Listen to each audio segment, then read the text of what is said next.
une équipe de chercheurs pourrait avoir découvert un médicament révolutionnaire capable de guérir le diabète. Les aliments contiennent des lipides, des protéines et des glucides. Lorsqu'on se nourrit, le taux de sucre augmente et les glucides sont alors transformés en glucose. C'est là que les cellules bêta du pancréas jouent leur rôle, en sécrétant de l'insuline qui permet au glucose de pénétrer dans les cellules du corps, notamment dans le foie où il va être transformé et stocké. Les personnes atteintes de diabète souffrent d'une déficience de la cellule bêta dans le pancréas, et ne peuvent donc pas traiter le glucose correctement. Des chercheurs ont récemment découvert un cocktail de médicaments favorisant la multiplication des cellules productrices d'insuline, rapportent nos confrères du Daily Mail. Cette découverte révolutionnaire permettrait de guérir le diabète. Le médicament est encore en phase expérimentale et les tests n'en sont qu'à leur début. Néanmoins, les chercheurs pensent que son effet sur les cellules bêta pourrait changer la donne pour le traitement du diabète de type 1 et de type 2. Qu'est-ce que le diabète? Selon les prévisions, en 2025, 300 millions de personnes seront atteintes de diabète à travers le monde. Le diabète est une maladie chronique qui persiste à vie et sans prise en charge adéquate, il peut entraîner de graves complications pour la santé, lésions rénales, lésions oculaires, maladies cardiaques, accidents vasculaires cérébraux et dans certains cas une perte de vision. Le diabète survient lorsqu'il y a peu de cellules bêta dans le pancréas pour produire de l'insuline ou lorsque celles-ci produisent très peu d'insuline, cette dernière étant nécessaire pour réguler la glycémie en permettant au glucose d'entrer dans les cellules du corps.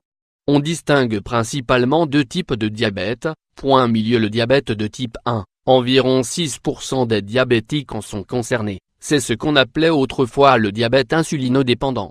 Il touche généralement les enfants, les adolescents ou les jeunes adultes, et résulte d'une disparition des cellules bêta du pancréas.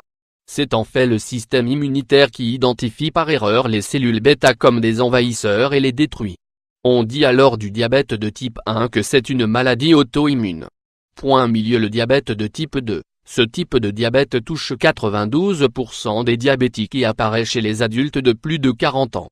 Néanmoins, à cause du surpoids, de l'obésité et du manque d'activité physique, des premiers cas d'adolescents et de jeunes adultes touchés apparaissent en France. Dans le diabète de type 2, le processus n'est pas le même que celui du type 1.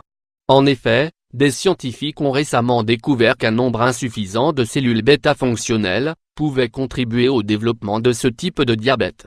Selon le Dr André Stewart, directeur de l'Institut du diabète, de l'obésité et du métabolisme du Mont-Sinai, États-Unis, aucun médicament antidiabétique disponible ne permet de régénérer les cellules bêta chez les patients atteints de la maladie. Un cocktail de médicaments prometteur et révolutionnaire en 2015. Le Dr Stewart et son équipe ont publié une étude révélant qu'un médicament appelé Armin permettait de produire de nouvelles cellules bêta humaines adultes mais à taux relativement faible. Une seconde étude publiée en 2017 a révélé des anomalies génétiques dans l'insulinome, une tumeur du pancréas dérivée de cellules bêta et sécrétant de l'insuline. Cette dernière contenant une recette génétique expliquant comment régénérer les cellules bêta.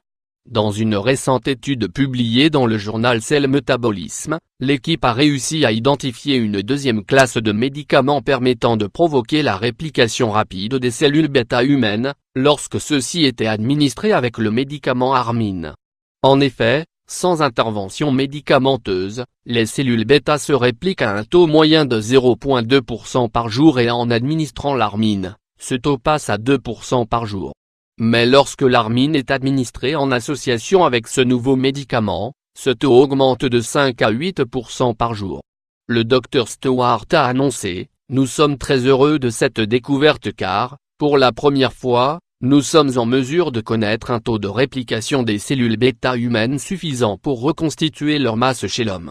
Le prochain grand obstacle consiste à trouver le moyen de les administrer directement au pancréas. » Néanmoins, selon le Dr Stewart, cette combinaison de médicaments aurait des conséquences néfastes sur d'autres organes, bien qu'il n'ait pas précisé quels étaient exactement ses effets. Il a déclaré, « Nous devons maintenant développer des méthodes pour administrer ces médicaments spécifiquement aux cellules bêta chez l'homme. Nous avons les colis à livrer, mais nous avons besoin d'un système de messagerie pour les transmettre à l'adresse exacte de la cellule bêta.